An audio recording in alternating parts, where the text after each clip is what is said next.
Michelle Landry Klein, fellow Stanford alumni, undergraduate, and MBA. Thank you for joining us for a conversation about managing career pivots. It's a topic relevant to so many people in the workforce. I know that in my career I've pivoted several times, from entertainment to management consulting, from a venture capital firm to a not-for-profit. My last pivot was about 7 years ago when I helped launch a startup called Business Talent Group. It's also where I met our guest speaker, Jody Greenstone Miller. Jody is the founder and CEO of Business Talent Group. BTG is a marketplace for independent business talent to connect with companies for project-based work. Jody is also a lead thinker on the topic of the future of work and has frequently written for and been profiled in every major media news outlet. Before she started BTG, she had made a number of career pivots herself. A lawyer by training, she was an investment banker. She was special counsel in the White House. She was COO of Americast, a telco company. And she was a venture partner with Mavron Venture Capital.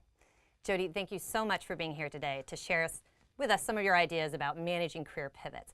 Before we get into strategies, I'd love for you to give us maybe a more specific definition of what we mean by a career pivot. It really means taking a path that looks different than what we would consider a traditional old-style career, where you're at one company with a pretty lockstep progression. It's doing things in a different way. It can also mean when you reach a point in your career where you'd like to learn a new skill or learn a new industry and add something new and change your direction. So why is it important that we have this conversation and we're talking about these career pivots now? Why is it happening? Because we're seeing more and more people face this, either by choice or because the market is moving quickly. And it's happening for a number of reasons. People's personal definition of professional success is changing. The world is changing. The pace of technology and globalization means that things are moving faster. We're seeing a difference in the way employers and employees relate to one another, the things that tie them together. And we're seeing a very big difference in the kind of flexibility and control that people want in their professional lives. So this feels very different than the career path of the past. Yes. I mean, there are a lot of differences. First of all, just tenure. The average job tenure today, based on statistics from the Bureau of Labor, is 4.4 years. If you look at the younger generation, we're seeing half of that, so 2.5 years at the most. That's very different than careers of the past when people were there 25, 30 years. Second, if you're not at a company a long time, it's very hard to fit into what would be considered the traditional lockstep career path. If you look at a lot of very wonderful companies, they could tell you, here is what you do on day one, here's what you do on 24 months, here's what you do in 36 months. In fact, it was so clear what the path was that recruiters would often be able to look at a resume and tell you someone was promoted to vice president in 3.6 months. Actually, if they were a star, it would have been 2.8 months. Right. So the precision and definition of what a career looked like was really different than what we're seeing today. And you're also seeing a rise of an independent professional. Recently, Elance, which is an online marketplace for freelancers and for the Freelancers Union, came together and showed us that there are 53 million people today, which is a third of the workforce, who self-identify as doing freelancer independent work. These are big demographic changes, and I think you're seeing that drive affect what a career looks like. Has this changed the definition of success? You know, that's a really interesting question. If you look at what success was like in a world where your progression was predefined, it was your title, it was your financial compensation, it was some level of control as you moved up the ladder, but it was really clear what it looked like. Today, people have a much more layered vision of what success looks like. They are looking for different things. They're looking for variety. They're looking for meaning. They're looking for a far greater degree of control over not just their daily life, but the path of their career. And they're also seeing that they can get a lot of the benefits that they would previously look to an employer for in other places. And that's freed up the labor market and allowed people to pursue things that are more personally fulfilling. It feels like there's sort of a new normal out there, that a non-linear career path, as you call it, or these career pivots is more normal. So I guess this would be a good launch time to have the conversation around what strategies have you seen that are effective in managing through these career pivots? Do you have some suggestions? I think there are 5 things that are helpful. First, just to lay them out there, are you need to know what you want. 2, you need to build your knowledge base. 3, you need to leverage your strengths. 4, you need to market your skills. And 5, you have to avoid some common mistakes. And I think as we go into this world, if you keep these things in mind, you'll be more successful and have a little less stress as you navigate it. Because the one thing I would say about career pivots, the path is unique for everybody. And you're not going to be able to look at your business school associate and say, I'm going to do what you did. It's a very personalized way of thinking about your career. Right. The key here is that it's not stagnant. Yeah. Your life has a cycle, and you go through different periods where different things are happening and you value different things. You need to match up your career objectives with your life cycle, which is something that was not even possible in a world of a traditional career. Right. You did what you did, you were promoted when you were promoted, but you have events in your life. You have marriages, you have children, you have illness, you have hobbies you love. And what you want to do is to take a longer view and look at your life and what you want to accomplish in your life as a whole, and then look at your career and put them together and figure out what it is you want from your career at different points in your life. And by the way, just because it looks a certain way on day one doesn't mean 3 years later it's going to look the same. It's a constant process. Right. And you want to use different kinds of resources because this is hard.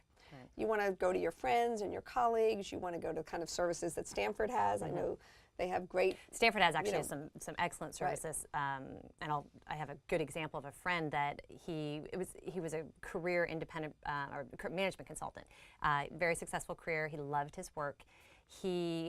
After a number of years, the work and his lifestyle were just, it's kind of to your point, he was at a different stage in his life and it didn't work anymore.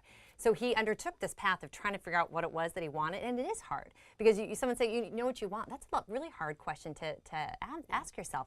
So he actually did turn to Stanford, and Stanford has this great, it's called the Career and Life Visioning Workshop out of the business school.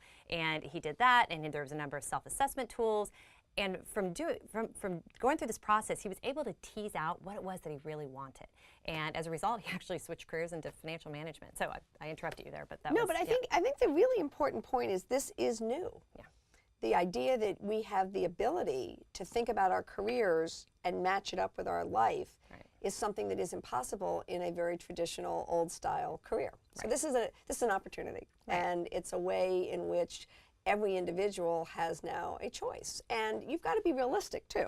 If you say, I want to be the CEO of a Fortune 500 company or a high-growth venture company, you've got to understand what it means to do those particular jobs and whether, in fact, you can make it mesh with whatever else you want to do. So it's a hard exercise, but it's the foundation to any career pivot. You have to know where you're trying to go to and what you want. First, you want to understand your gaps. What do you know? What skills do you have? What experiences do you have? And what do you need for where it is you want to go next? Right. And really doing an inventory and understanding there may be hard skills that you need. You may want to go into financial analysis and you don't know how to do an Excel spreadsheet. So it may be something as simple as that. Or it may be, learning a whole new industry. So there are a lot of resources for that. You can go to conferences, you can read trade publications, you can take classes at MOOCs. I know Stanford's very involved with the offering of online courses. So I think you want to just get your grounding, your knowledge grounded. But then the harder part is finding the experience, finding the entry point, finding a way to get real life test. First, of whether you even like the way you're going to pivot, because you may not, and to get a way in, because it's very difficult to make a pivot and have someone immediately, you may get lucky, but have someone immediately say, oh, you're now doing this and you've never done this before? Okay. So how do you go and get that experience? So I think there are a couple tools you can use. I think one, project work is a great way to go into a new arena. It's great for you because you get to test it out, and it's great for an employer because they get to test you out. It's not as big a commitment, and they're much more willing to take a risk if it's a defined project that that they can see how you do. Two, I think pro bono work. I think it is very often possible to find opportunities to make a contribution in a pro bono way that also give you new skills. If you're take the finance example, you could go into a major nonprofit and help them redo their treasury department. They would be grateful, and you would learn a lot, and you would both benefit.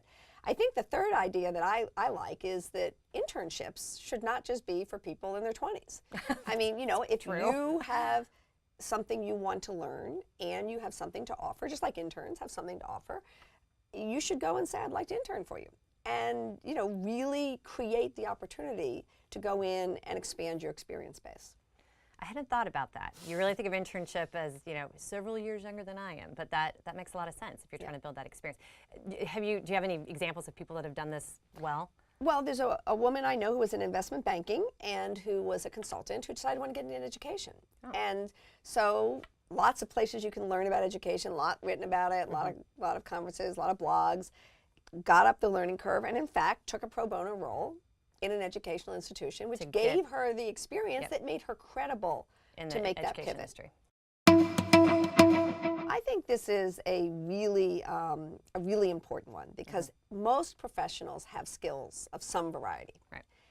You've got to break them apart and understand them and how you can make them applicable to where you want to go. So let's take a couple examples.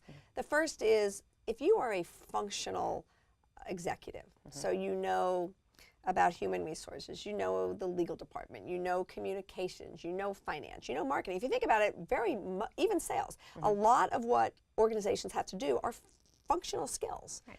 Those are very, very transferable. And in fact, the fact that you're coming from a different industry may make you more desirable because you can bring lessons from one industry to another that can be really helpful. Yeah. So if you're in a functional area, you are probably the most well positioned to make a career pivot. It's easy to transfer those skills. But there are things you might not have thought about that are also really transferable skills. If you have been in startups and you've helped scale a company from 2 employees to 20 to 100 to 1,000, that's a very replicable skill, and that's useful to a lot of people.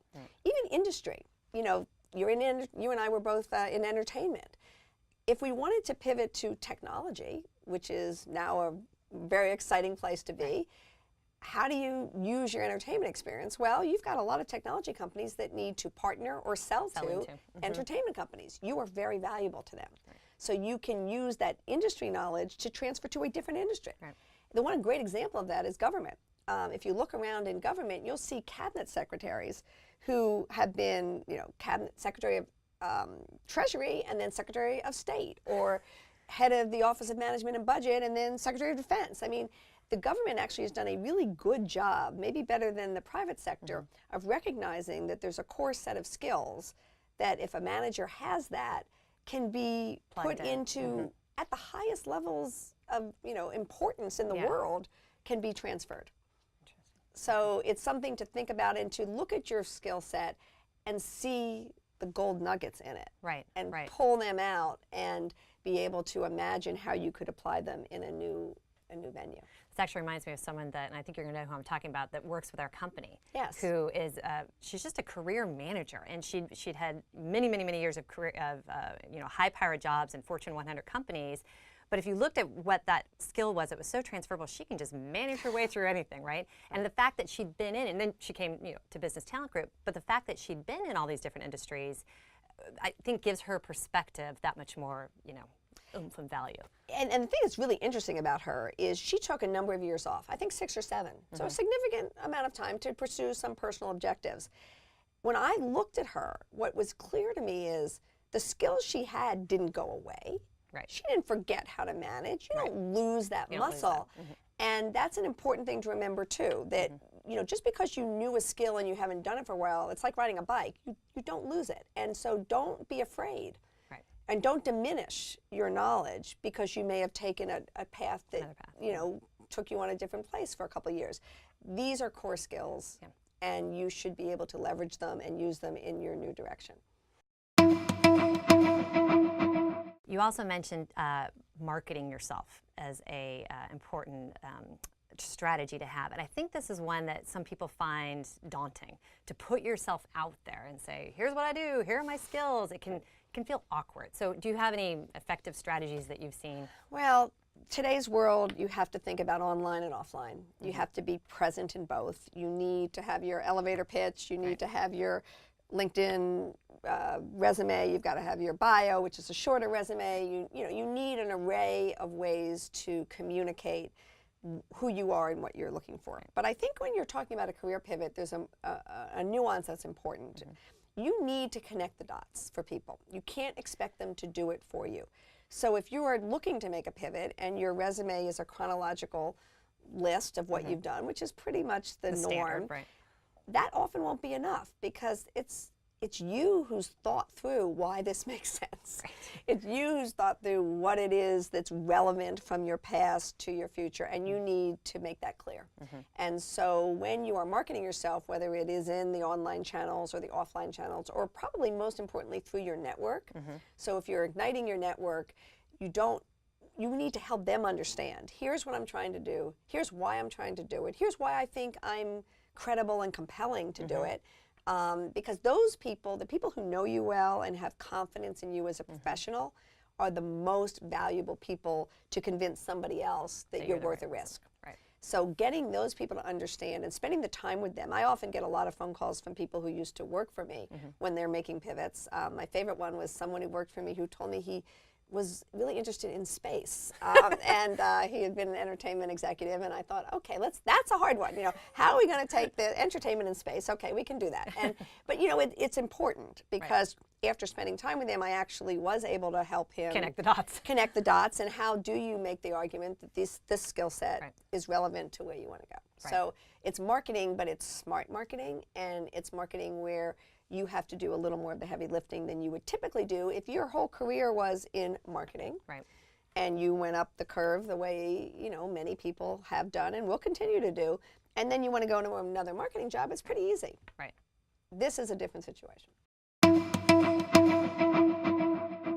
I think we've gone through about 4 strategies of things to do, but I was intrigued by something you said, which was to know how to avoid common mistakes. What do you see as common mistakes that people make in career transitions? So, the first is, and we talked about it, be realistic. Yeah. A, this is not easy. B, it can take time. You may fail. You may go down a path that doesn't work, so you have to regroup. But you've got to know that you're going to make it. It's going to be okay, but you've got to be realistic about it. And very closely connected is be patient. Right. Because it can take That's time. a hard one sometimes. Lightning could strike, and it does. Right. But more likely, you're going to have to navigate this and figure it out, and give yourself enough time and enough space to do it. And that's why project work is actually an interesting way to keep yourself busy as you go through this, because oftentimes that can turn into something that you don't expect. Right. Right. Well, and also it seems like there's a phrase that you've used several times that I've always liked, which is embrace the serendipity, is that opportunities may come up. You may not be ready for them or even want them, or you may not think you want them, but you really should embrace them. And there's sort of 3 things that are connected. A, you've got to be realistic, you've got to be patient, but you've also got to roll up your sleeves. You may have to take a step back. You may have to do things that feel uncomfortable. Right. But again, you're trying to forge a way into something new. Right. And so, like anything new, it's going to feel a little uncomfortable. You're going to have to do some things. Also, we always talk about the importance of teamwork, which is, of course, important. When you're pivoting, you have to think of yourself as a new worker, a new employee, and you want to figure out how you can make an individual impact. You want to show that you can make a contribution, and you want to make it in a way that lets people understand this is going to work. And be the team player, but also be very clear on what you're bringing to personal value. And then the serendipity is just... It's just something you've always said that I like. It's actually, as I said, the career that is pivoting is going to be unique to everybody. And so one of the reasons that you want to be fluid and opportunistic is, I look at my own career. I could never have written down law to investment banking to government to media to venture capital. You would never have seen that. It's a combination of following what you're interested in, but being nimble. And when the opportunity comes up, so media is a really good example, and this is kind of another thing for career pivots that I think people should just keep in mind. I got an opportunity to go into media precisely because I knew nothing about it. And it was a situation where there had been an attempt to create a new market, and the people who knew a lot about that market were very rigid in their thinking, and they said, I know how to do this, and of course it's a new market, so sometimes knowledge can be an obstacle, not not a plus. So they were glad you were clueless. They were glad I didn't know anything, and so again, you know, that's being nimble. Like I didn't expect that I could walk into an opportunity in media because I knew nothing about media. I had no media in my background. I got lucky. Found something that was. So I think it's just keeping your eyes open, being receptive to things that you hadn't thought of, but that might work, and trying them. And the other thing you said, which I don't want to skip over, is the get your hands dirty. Like you may, if you're making a career transition or pivot, you may have to do something that you may think was below you, or that your skills were beyond. Exactly. But you do it. You do it because you know where you're going. And you know, the thing that's interesting about this whole area is we're talking a lot about what an individual needs to do to be successful in a career pivot. Employers now have to think more broadly about people's career and how to evaluate that, because it's not going to look like it's always looked. And so the ability to understand that people are pursuing different things at different times, and to be able to assess and evaluate the quality of that individual, even though it's a lot harder than it used to be when you said, okay, they advanced up in 2.6 months, you know. And so I think it's a new skill for employers too, to be aware that this is happening at the rate that it's happening, and to adjust their own expectations and skills, honestly, in order to recognize the great talent that's out there that is pursuing a different path. It really does feel like a new normal. I think we're going to see more and more people who, both again by choice or by happenstance, are finding themselves looking to make a career pivot, and I think they should feel excited about that opportunity, and excited about where it might take them. And it's such an important topic for individuals as well as for, as you said, companies that need to access this talent. Jody, thank you. This has been a very helpful conversation, and I appreciate you being here. I also want to thank the Stanford Alumni Association, the Graduate School of Business and Business Talent Group for hosting the session today, and want to remind all Stanford alumni that there are numerous career services and tools available on multiple sites, but at Stanford Alumni Services, as well as the GSB Alumni Career Services. There's a number of tools that you can access for all of your lifelong career transition needs. Thank you very much.